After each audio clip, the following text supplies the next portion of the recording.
In the spring of 2009, a loan officer at the First National Branch in Hardin County, Kentucky, canceled a $3,200 operating line of credit belonging to a tobacco and hay farmer named Russell Embry, because Embry had let a $150 service fee go unpaid for 6 weeks. The letter was one paragraph. It cited the service agreement. It offered no apology. Russell Embry was 54 years old, had held accounts at that bank since 1978, had never missed a loan payment of any kind, and had buried his father 4 months earlier after spending the last year of the man's life sitting with him in a farmhouse on a gravel road south of Elizabethtown. He drove to the branch the day the letter arrived and asked to speak with the loan officer. The loan officer was not available. He drove home. He went into his father's desk that evening and found the promissory note.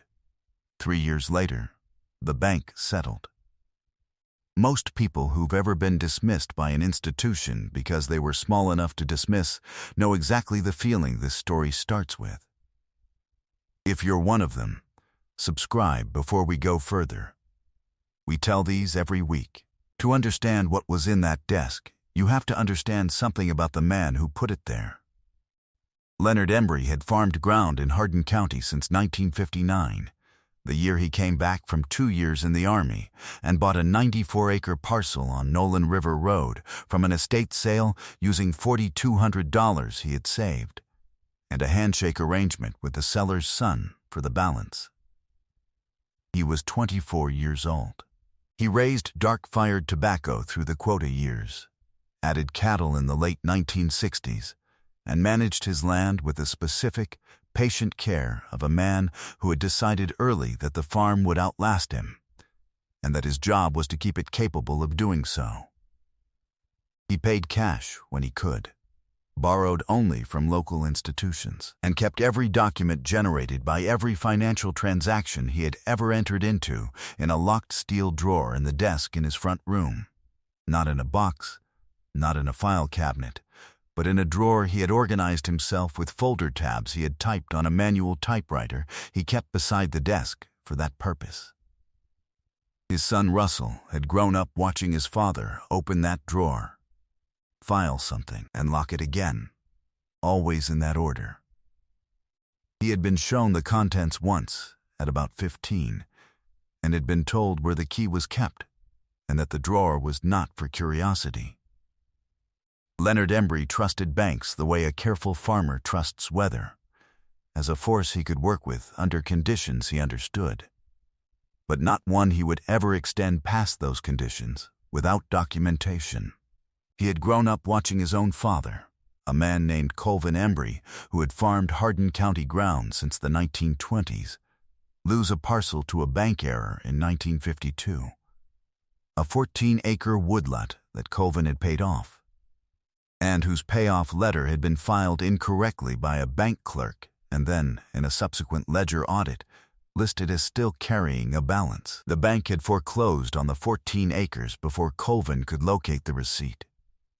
He had found it 7 weeks later, in a box, and taken it to the bank, and the bank had told him that the foreclosure was complete, and that the document he held was a receipt for a payment, but not a recorded payoff, and that there was nothing to be done about it. Colvin Embry had kept that receipt in his own desk for the rest of his life, not to fight the case, which had been decided against him in a way that couldn't be undone, but because he needed to remember exactly what had happened. Leonard grew up knowing that story. He handled paper accordingly. In 1971, Leonard Embry had entered into a private lending arrangement with a man named August Holt, who was a retired circuit court clerk in Hardin County and who owned approximately 310 acres of tillable ground on the west side of the county, adjacent to and including a section of Nolan River bottomland that Leonard had been watching since the early 1960s. Holt had no children and no interest in farming the ground himself, and he had no great affection for the banks in the county, which he had observed in his years as a court clerk behaving in ways he considered sloppy and occasionally dishonest. He had approached Leonard directly in the late spring of 1971 with a proposal. He would sell Leonard 78 acres of the bottomland, the most productive section, with Nolan River frontage on two sides, for $48,000, with Leonard paying $12,000 down and the balance carried by Holt himself on a private promissory note at 5% annual interest, with the full balance due upon Holt's death or in 30 years, whichever came first. The note was drafted by a Hardin County attorney named Clell Doss, who had handled land transactions in the county for 20 years and who was known for writing documents that were longer than they needed to be by most people's standards, and exactly as long as they needed to be by his own. It was 4 pages. It specified the parcel by metes and bounds. It specified the interest rate and the payment schedule, which was annual. It specified, in a clause on the 3rd page that Clell Doss had insisted on over Holt's initial objection, that the note was assumable by Leonard's heirs in the event of Leonard's death, provided the heirs were direct descendants who intended to continue farming the land. It specified that in the event of any dispute, the governing law would be Hardin County, Kentucky, and that prevailing party attorneys' fees would be borne by the non-prevailing party. Leonard Embry paid the $12,000 down in June of 1971 from savings. He made every annual interest payment to August Holt from 1971 through 1991, the year Holt died, at which point the note passed to Holt's estate, which was administered by a Hardin County attorney. Leonard continued making payments to the estate. In 1993, the estate was settled and the remaining balance of the note, by then approximately $29,000 in principal, was transferred to a small community bank in the county that had purchased several of Holt's financial instruments as part of the estate settlement. Leonard continued making payments to that bank. In 2001, that community bank was acquired by a regional holding company. In 2004, the regional holding company was acquired by First National Bancorp of Kentucky, which operated branches throughout the state. First National received, as part of its acquisition of the regional holding company, a large volume of instruments in varying stages of completion. Some of those instruments were current. Some had been paid off but not properly cleared from the system. Some were legacy notes whose terms had been structured by private parties in the 1960s and 1970s under arrangements that did not conform to standard lending documentation formats. Leonard Embry's 1971 note was in this last category. It was flagged during a post-acquisition portfolio review as irregular in format. A notation was added to the file indicating the instrument was under review. No one contacted Leonard Embry to inform him of this. Leonard continued making his annual payments. Each payment was accepted. No one at any level of the acquiring institution appears to have read the full text of the original note, specifically the 3rd page clause regarding heir assumability and prevailing party attorneys' fees. In 2005, Leonard Embry had a stroke. He recovered partially, but not fully, and he transferred the daily operation of the farm to Russell, who had been working the ground with him since the mid-1980s. Leonard continued to manage the paper himself. He was specific about this. He told Russell more than once that the farm's paperwork was not something to hand off, that there were instruments in that desk that required direct knowledge of their history to manage correctly, and that when the time came, Russell would need to go through each one with enough attention to understand what it was. He did not go through the desk with Russell before he died. He intended to. He ran out of time. Leonard Embry died in October of 2008 at 73 from complications following a second stroke. Russell inherited the farm and, per the 1971 note's assumability clause, the remaining balance on the Nolan River bottomland. The balance at that point was approximately $11,400 in principal. He also inherited the desk, the locked steel drawer, the manual typewriter, and the key. He did not open the drawer that winter. He was managing a farm alone for the first time, in the first year of a bad commodity market, while also settling in a state that was more complex than he had expected. He knew the drawer was there. He put it off. Then the letter arrived in April of 2009, canceling his $3,200 operating line for a $150 service fee that had gone unpaid because Russell had been in Lexington for 5 days with his wife, who had been having a medical procedure and had missed the billing cycle. He went to the bank. The loan officer was not available. He drove home. He sat in his father's desk chair that evening and unlocked the steel drawer for the first time since his father had shown it to him at 15. Russell spent the 4 months between the cancellation letter and his decision to hire an attorney doing what most people do when a bank treats them as a bookkeeping error. He called the branch. He wrote a letter.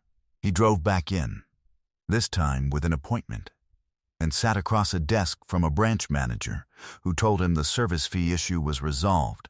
The $150 had been waived, but that the operating line had been closed per the terms of the agreement, and that reinstating a closed line required a new application and a full credit review. He asked about the 1971 note, which was also held by the bank's parent institution. The branch manager said that was a different department and gave him a phone number in Louisville. He called the number in Louisville 3 times. Twice he reached a voicemail that was never returned. The third time he reached a person who told him the instrument was under review and that he would receive written communication when the review was complete. He did not receive written communication. He hired a Hardin County attorney named Bill Mattingly in October of 2009. Bill Mattingly brought in Sandra Puckett on the title work 4 days later. Puckett had handled land records in Hardin County for 19 years, and she had the particular quality of a person who has spent 2 decades reading other people's documents carefully. She was very difficult to surprise, and she paid attention in the specific way that comes from having found important things in places other people had already looked. She drove out to the farmhouse on Nolan River Road on a Saturday morning and sat with Russell at the kitchen table while he unlocked the steel drawer and laid the contents out section by section. She did not touch anything until he had finished. Then she put on reading glasses and started from the left. What she found when she pulled the original 1971 note, the original, notarized, Clell-DOS drafted document, all 4 pages, with every annual payment recorded on a hand-typed addendum that Leonard had updated each year in the same notation and stapled to the back of the original in chronological order, was, in her words at a continuing education seminar 3 years later, one of the most carefully maintained private instruments she had encountered in 19 years of title. Work in Hardin County or anywhere else. Most people keep records the way they keep a junk drawer, she said. Leonard Embry kept records the way a court keeps records. Every document in sequence, every payment acknowledged, no gaps in the chain. The assumability clause was valid and had been properly executed at the time of the original transaction. Every payment across 38 years had been made on schedule and documented. The note was in full standing. The bank had accepted 38 years of payments on an instrument whose full terms, specifically the 3rd-page clauses, it had apparently never read. What Sandra Puckett found next, in the course of pulling the full chain of title on the 78 acres of Nolan River bottomland, was the thing that changed the character of the case. In 2002, a year after the regional holding company had acquired the community bank that held the note, a parcel of Hardin County ground adjacent to Nolan River had been designated as a conservation and recreational corridor under a state land use program administered through the Kentucky Department of Fish and Wildlife Resources. The designation had increased the assessed value of Nolan River frontage parcels significantly. A 2007 appraisal of comparable bottomland with river frontage in that section of the county had placed per-acre values between $4,200 and $6,800, depending on frontage footage and soil classification. The 78 acres that Leonard Embry had bought in 1971 for $48,000 had, by 2009, an appraised value of approximately $6,900 per acre. 78 acres at $6,900 an acre. Russell Embry did the math in the title attorney's office on a Tuesday afternoon in October of 2009, while Sandra Puckett watched him from across the table and did not say anything for a long time. The 1971 promissory note, with its assumability clause intact and its 38-year payment history perfectly documented in Leonard's typed addendum, represented Russell's claim to fee simple title of approximately $538,000 in land that his father had been paying on for 38 years at the terms a retired court clerk had set because he trusted the man more than the banks. That was not the $7 million. The $7 million came from the clause on the third page, the one that Clell Doss had insisted on over August Holt's initial objection in 1971. The prevailing party attorney's fees provision. Because what the chain of title examination also revealed was that in 2006, 2 years after First National had acquired the regional holding company, the bank had, in the course of a portfolio rationalization process, filed a cloud on the Nolan River bottomland title in the Hardin County land records. The cloud was minor in form, a clerical notation asserting an unresolved balance on a legacy instrument. It had not been reported to Russell or to Leonard, who was still alive at the time and still making payments. It had not been resolved before Leonard's death. It had remained on the title, quietly, invisibly, through the loan cancellation letter. Through the months Russell spent trying to resolve the operating line through branch management, and through the formal legal engagement that Sandra Puckett had been hired to untangle. A cloud on title, allowed to persist through bank acquisitions and never disclosed to the landowner, is a serious matter in Kentucky land law.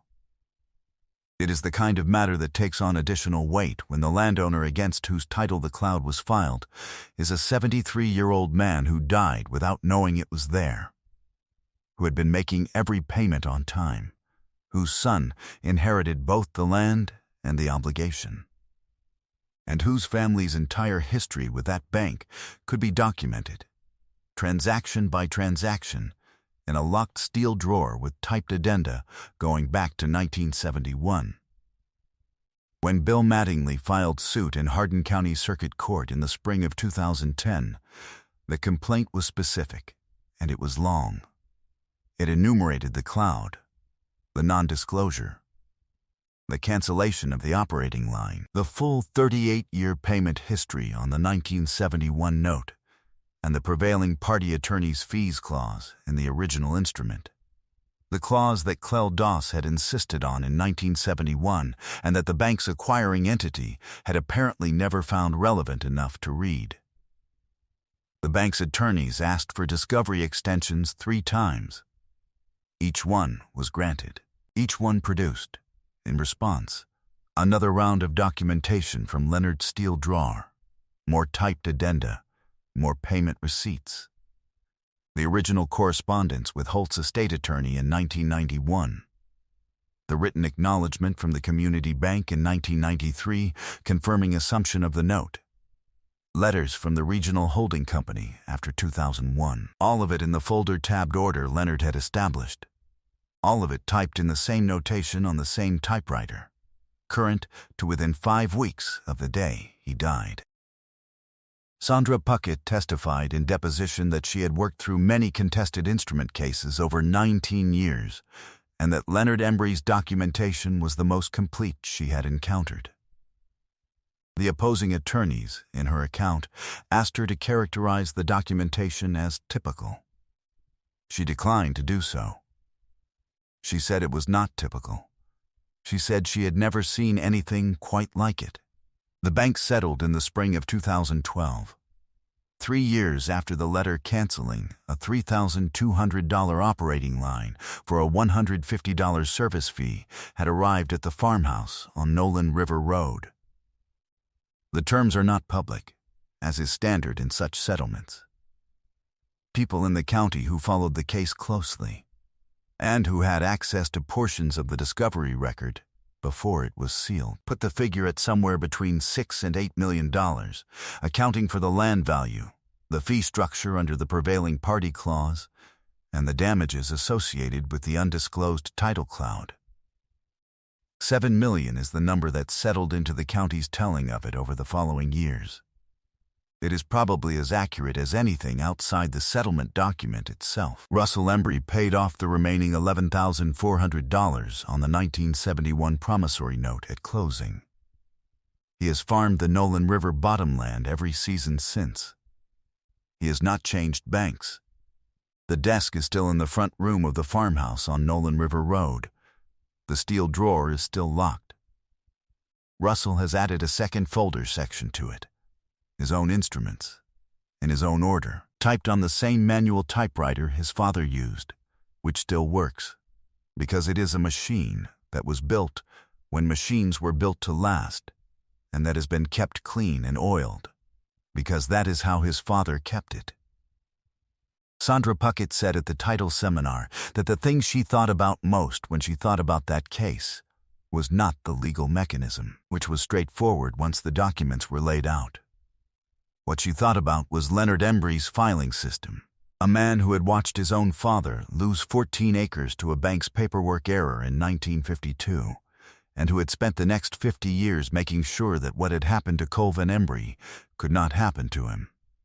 Because the drawer was locked, and the documents were there, and every payment was recorded on a typed addendum in the same notation, year after year after year. He never expected to use most of what was in that drawer, Puckett said. He kept it anyway. That's not a legal strategy. That's a way of understanding what the world is. She said Clell Doss, the attorney who drafted the original note, had died in 1989.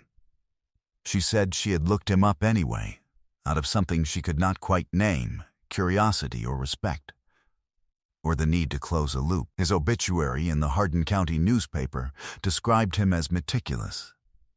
His former partners remembered him as a man who wrote contracts as if someone would try to break them in 30 years.